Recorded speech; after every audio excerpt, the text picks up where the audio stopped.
జిల్లా భువనగిరిలోని ఓ petrol పంపులో lorry తగలబడింది. Diesel కోసం వచ్చిన లారీలో మంటలు చెలరేగడంతో స్థానికులు ఉరుకులు పరుగులు తీశారు.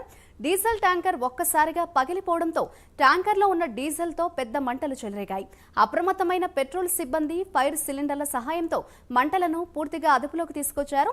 పెను ప్రమాదం తప్పడంతో స్థానికులు ఊపిరి పీల్చుకున్నారు. ఈ ప్రమాదంలో లారీ తగలబడిపోయింది.